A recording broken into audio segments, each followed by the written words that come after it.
Hello dear friends, तो मैं हूं आरती। संस्कृति आईएएस यूट्यूब चैनल पे आप सभी का स्वागत है। मैं हाजिर हूं एक नए विषय को लेकर के। आज हम पढ़ने वाले हैं कि भारत की जो मृदा है वो बीमार है। अब ऐसा क्यों कहा जा रहा है?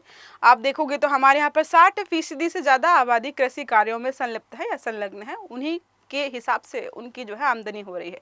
अब ऐसे में अगर कोई ये आर्टिकल आ जाए कि भारत की मृदा बीमार है तो उससे क्या होगा, लोगों में अफरा तफरी मच जाएगी। क्योंकि लेकिन बात ये सच भी है, जब से ग्रीन रेवोल्यूशन हुआ है, जिसको हम हरित क्रांति के नाम से जानते हैं, तब से ऐसा देखा गया कि उर्वरकों की बहुत ज़्यादा मात्रा इस्तेमाल हो रही है।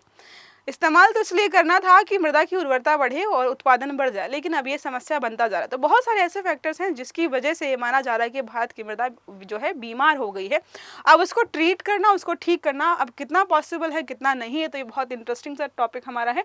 कार्बन और जो है नाइट्रोजन की कमी की वजह से चीज़ें हो रही हैं। अब इनकी कमी आखिरकार हो क्यों रही है, ये सारा हम यहाँ पर 1 बाय 1 समझने वाले हैं। साथ में ये समझेंगे कि ये रिपोर्ट जो है आई कहाँ से। तो centre for science and environment की हालिया स्टडी ने यहाँ पर चेतावनी दी है कि भारत की 64% से अधिक मिट्टी में जो है नाइट्रोजन की कमी है। साथ में 48.5% मिट्टी में ऑर्गेनिक कार्बन की कमी है।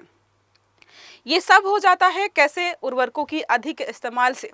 मतलब अगर आप देखेंगे 1 गुना 2 गुना नहीं, कम से कम 10 से 20 गुना ज़्यादा इस्तेमाल कर रहे हैं हम उर्वरक, जितनी लिमिट हमें बताई गई है। ये स्थिति जो है देश की खाद्य सुरक्षा को खतरे में डालेगी, कृषि उत्पादकता को जो है प्रभावित कर रही है, जलवायु परिवर्तन की जो मुकाबले की क्षमता है, इन तीनों पर जो है गंभीर खतरा हो सकती है। इसीलिए जो है यहाँ पर रिपोर्ट प्रकाशित करके लोगों को सचेत करने का प्रयास किया जा रहा है। क्लास को आगे बढ़ाएंगे, पहले हम बात करते हैं फेस्टिव मंथ ऑफर के बारे में, जो 30 अक्टूबर तक ही ये ऑफर हमारा है। तो जो भी हमारे वैकल्पिक विषय हैं, ज्योग्राफी और हिस्ट्री, यहाँ पर आपको मोर देन 60% का डिस्काउंट दिया जा रहा है और 17,500 रुपए में आपको ये बैच मिल जाएगा। नंबर है 9555124124, या फिर आप विजिट कर सकते हो sanskritis.com की वेबसाइट पर। ठीक है, आते हैं टॉपिक पर वापस, मिट्टी की पोषण स्थिति के बारे में। तो भारत की मिट्टी की जीवन शक्ति लगातार घट रही है। NPK उर्वरक जो हमारे हैं, इनका अत्यधिक प्रयोग हो रहा है। इसके बावजूद भी मिट्टी की उर्वरता नहीं बढ़ पा रही है। रासायनिक खाद जो है मिट्टी के सूक्ष्म जीवों को नष्ट कर रही है। तो जितने भी केमिकल बेस्ड जो है उर्वरक होते हैं, उसके बारे में हमें पता है कि ये जो है प्राकृतिक तौर पर उर्वरक जो है उनको खत्म कर रहे हैं। और वर्तमान में देखो NPK का अनुपात कितना है? 8:3:1, जबकि संतुलन इसका होना चाहिए 4:2:1। मतलब जो है लगभग डबल के बराबर इस्तेमाल कर रहे हैं, जो कि अपने आप में जो है चिंताजनक बात हो रही है। अब ऑर्गेनिक कार्बन की गिरावट आखिरकार क्यों हो रही है यहाँ पर? तो ऑर्गेनिक कार्बन मिट्टी जो है, मिट्टी की आत्मा, जैसे केचुआ वगैरह ले लीजिए, जो भी जम्स वगैरह होते हैं, जो बैक्टीरियाज वगैरह होते हैं, जो मिट्टी के लिए अच्छे होते हैं, वो मिट्टी की आत्मा के तौर पे जो है जाने आते हैं। लेकिन हम जो है लगातार उर्वरकों का इस्तेमाल कर रहे हैं, हार्मफुल केमिकल्स का इस्तेमाल कर रहे हैं। इनकी वजह से क्या हो रहा है, इनकी संख्या लगातार घटती जा रही है। भारत की मिट्टी में जो है ऑर्गेनिक जो कार्बन है, इसको जो है घटकर देखेंगे तो लगभग जो है 0.3 से लेकर 0.4% तक रह गया है, जबकि संतुलित स्तर जो है लगभग 1% होना चाहिए। तो अगर देखें यहाँ पर तो जो है 0.7% जो है लगभग यहाँ पे कम है। इससे मिट्टी अब क्या है, कार्बन सिंक के बजाय क्या हो गई है, कार्बन सोर्स बनती जा रही है। पहले हम सोचते थे ना कि कार्बन जो है अब्जॉर्ब करेगी मिट्टी, लेकिन अब कार्बन का सोर्स बन रही है। परिणाम क्या है, कार्बन कैप्चर जो है मिट्टी का, वो जो है लगातार घटता ही जा रहा है। अब मिट्टी का क्षेत्रीय परिदृश्य देखें कि वो अलग अलग भारत के अलग अलग क्षेत्रों में किस प्रकार की मिट्टी है, कहाँ पर कितनी समस्या है। तो उत्तर भारत में देखिएगा तो कारण क्या है, यहाँ पर अत्यधिक उर्वरक उपयोग किया जा रहा है, जल भराव बहुत है, पीएच असंतुलन आपको देखने को मिल जाएगा। ठीक है, उदाहरण अगर बात करते हैं कौन कौन से राज्यों में है, तो पंजाब, हरियाणा और यूपी में।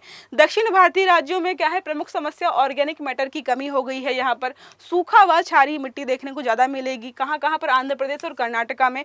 पूर्वोत्तर भारत में देखें तो यहाँ पर मिट्टी का कटाव बहुत है, क्योंकि बाढ़ वगैरह, बारिश वगैरह की वजह से झूम खेती का दबाव, लगातार प्रयास करने के बावजूद भी झूम खेती नहीं कम हो पा रही। झूम खेती आई हो पता होगा, वो क्या करते हैं, जंगल को काटते हैं, खेती करते हैं। सोचो जंगल को बनने में 100 साल लगे होंगे, लेकिन वो जो है 2-4 दिन में जंगल काटते हैं, वहाँ पे खेती करते हैं। 2-4-10 साल, जितनी साल उनको लगा कि ठीक हो रही है, करते हैं, उसके बाद जो है दूसरा जंगल काटते हैं। अब ये लोग पिछला जिन्होंने जंगल काटा था, वहाँ पर पेड़ लगाए कि नहीं लगाए, ये अपने आप में समस्या है। ठीक है, नेक्स्ट हमारा है पश्चिम भारत।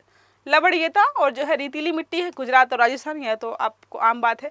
तो भारत में लगभग 147 मिलियन हेक्टेयर भूमि, लगभग 45% जो हमारी कृषि भूमि है, वो किसी न किसी प्रकार की समस्या का सामना कर रही है। ओके, चलो अब नेक्स्ट बात करते हैं, कारण क्या है।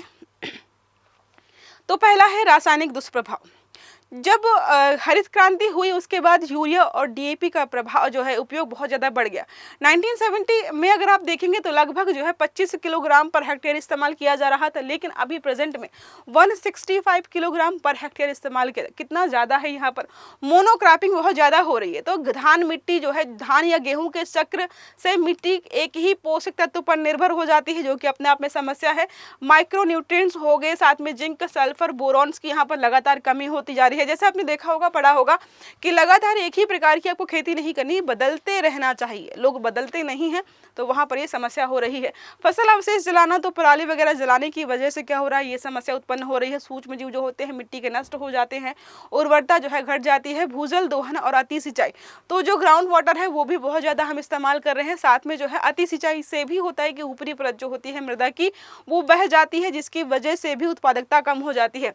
मशीनीकरण और भूमि अपरदन के बारे में बात करते हैं तो हर साल जो है लगभग पृथ्वी भारत में 5.3 बिलियन टन मिट्टी जो है बह जाती है, किसी भी कारणवश, बाढ़ की वजह से, अधिक सिंचाई की वजह से भी कई बार बह जाती है ये। अब हम बात करते हैं प्रभाव क्या हो रहा है, तो सबसे बड़ा प्रभाव है कि उत्पादकता कम हो रही है। अनाज, दाल, फल, सब्जी सब में जो है, और दीर्घकालिक फूड सिक्योरिटी जैसी जो है चीज़ें हमें देखनी पड़ेंगी कि समस्या हो सकती है। जलवायु परिवर्तन पर भी यहाँ पर असर आपको देखने को मिलेगा। कार्बन जो है सिक्वेंसेंस हो गया, साथ में जो है क्लाइमेट फीडबैक जो लूप है वो हमें देखने को मिल रहा है। आर्थिक और सामाजिक असर तो हो गई, जब भारत की 60% से अधिक आबादी कृषि कार्यों में ही जो है अपना रोजगार ढूंढ रही है, उनको कहाँ से रोजगार मिलेगा, ये जो है सारी समस्या यहाँ पर हो सकती है। साथ में खाद्य की कमी होगी, कम उत्पादन हो रहा है। ग्रामीण पलायन जो होगा तो शहरों में और भी भीड़ बढ़ेगी, अभी तो कम ही हो रही है। ये सारी समस्याएं हो पाएंगी। अब हम बात करते हैं कि सरकारी पहले कौन कौन सी, तो बहुत सारी सरकार ने जो है अपने हिसाब से पहले स्टार्ट की। पहला हमारा हो गया सॉइल हेल्थ कार्ड स्कीम। इससे था कि एटलीस्ट किसान को पता हो कि उसके खेत की मिट्टी कैसी है, वो हेल्दी है नहीं हेल्दी है, उसके आधार पर जो है चीज़ें यहाँ पर है। केवल 12 पैरामीटर्स जांचे जाते हैं, जैविक जो है चीज़ें हैं सम्मिलित, जैसे किसान को पता होता है कि अच्छा ठीक है मेरी भूमि में या मेरी मिट्टी में इस चीज़ की कमी है, तो वो उसी का इस्तेमाल करेगा। इसलिए जो इसको यह है 2015 में लेकर के आया गया था। फिर हमारा है परागत कृषि विकास, यहाँ पर है ऑर्गेनिक खेती को बढ़ावा देने की बात की जा रही है। ठीक है, नेक्स्ट हमारा है नेशनल मिशन ऑन जो है सस्टेनेबल एग्रीकल्चर है, मिट्टी और जो है जल प्रबंधन केंद्रित ये जो है कृषि होने वाली है। नेशनल बायोचार मिशन यहाँ पर स्थापित किया गया, ताकि जो है लोग ऑर्गेनिक प्रकार की जो है एक तरीके से खाद का इस्तेमाल करें, और जो भी रासायनिक उर्वरक है उनका इस्तेमाल कम करें। तो पोषक तत्व संरक्षण और जो है कार्बन कैप्चर को बढ़ावा देने के लिए इसको जो है लेकर के आया गया था। अब अगर हम बात करें, कंपेयर करें भारत को अन्य देशों के साथ कि यहाँ पर जो है कितना जो है औसत ऑर्गेनिक कार्बन है, तो भारत में हमने देखा था 0.3 से लेकर के 0.4 तक है, ये बहुत कम माना जाता है। अमेरिका में जो है 1.2 से लेकर के 1.8% है, ये स्थिर माना जाता है। यूरोप में 2 से 3% है, यह संतुलित है। और ब्राजील में 1% है, जो कि सुधारशील है, इसको और जो है ठीक ये लोग कर सकते हैं। अब सफल उदाहरण देखें कि कुछ राज्यों ने जो है अपने यहाँ पर कुछ नए नियम कानून लागू किए और ठीक भी किया। पहला है नेचुरल फार्मिंग, जो है आंध्र प्रदेश ने स्टार्ट की थी। यहाँ पर ऑर्गेनिक कार्बन को बढ़ा करके जो है इन्होंने 0.8% तक ला दिया है, और लगभग 60 लाख किसान इससे जुड़े हुए हैं। नेक्स्ट हमारा है हिमाचल प्रदेश का बायोचार पायलट प्रोजेक्ट। यहाँ पर जो है नमी 30% बढ़ी है, पैदावार 15% तक बढ़ी है। यहाँ पर गुजरात में जलवायु अनुकूल कृषि मिशन भी लॉन्च किया गया था। इसमें जो है इंटीग्रेटेड न्यूट्रिएंट्स जो है मैनेजमेंट और प्रोडक्टिविटी में कितनी % वृद्धि हुई है, 12 से 15%। अब भविष्य की राह क्या है, पहली बात तो है कि हमें मिट्टी की जीवंतता पर ध्यान देना है कि ज़्यादा उर्वरक इस्तेमाल नहीं करने हैं। ठीक है, जो सॉइल माइक्रोब्स हैं उनको जो है बचा कर रखना है। नेक्स्ट हम बायोचार और जो है कंपोजिट का जो है यहाँ पर इस्तेमाल करें तो ज़्यादा अच्छा होगा। तो मिट्टी में जो है नमी वगैरह बनाए रखें, जो भी माइक्रोब्स हैं उनको बचा कर रखने का प्रयास करें। इसके लिए हमें प्रशिक्षण देना पड़े तो वो भी जो है दे करके हमने इसको जो है प्रमोट करना चाहिए। इंटीग्रेटेड जो है न्यूट्रिएंट्स मैनेजमेंट का हम बात करें तो केमिकल, ऑर्गेनिक और जैविक खाद, इन सब का आपको संतुलित इस्तेमाल करना है। देखो अगर आप सोचोगे कि सिर्फ ऑर्गेनिक खाद का इस्तेमाल करें तो प्रोडक्शन जो है घट जाएगा, अगर सिर्फ जो है केमिकल जो है खाद का इस्तेमाल करेंगे तो मिट्टी की उर्वरता घट जाएगी। तो आपको यहाँ पर बैलेंस बनाकर चलना है। सॉइल हेल्थ कार्ड आपके पास है ही, उसका मॉनिटर करते रहिए, जिस चीज़ की कमी है उसी का इस्तेमाल करिए। किसान शिक्षा और जागरूकता के लिए सरकार लगातार काम कर रही है। सॉइल जो है कार्बन क्रेडिट प्रणाली यहाँ पर शुरू करनी चाहिए, ताकि लोगों को जो है किसानों को हम क्या कर पाएँ, प्रमोट कर पाएँ और चीज़ों को बेहतर तरीके से आगे बढ़ा पाएँ। अब एक प्रश्न हमारा यहाँ पर है 4 पर पर 1000 इनिशिएटिव का संबंध किससे है? वनों की कटाई रोकने से है, मिट्टी में 0.4% वार्षिक कार्बन वृद्धि का जो है वृद्धि द्वारा जलवायु संबंध से है, तीसरा है उर्वरक सब्सिडी कम करना है, चौथा है जल प्रदूषण नियंत्रण। तो सही आंसर जो है आपको देना है कमेंट बॉक्स में। आई होप ये आर्टिकल आपको समझ में आया होगा। अगर वीडियो अच्छा लगा है तो लाइक करना है, चैनल को सब्सक्राइब करना है और बेल आइकन दबाना है ताकि जितने भी इस प्रकार के आर्टिकल्स हैं वो सारे आपको समय पर मिलते रहें। तो अच्छे से पढ़िएगा। Have a good day. Thank you.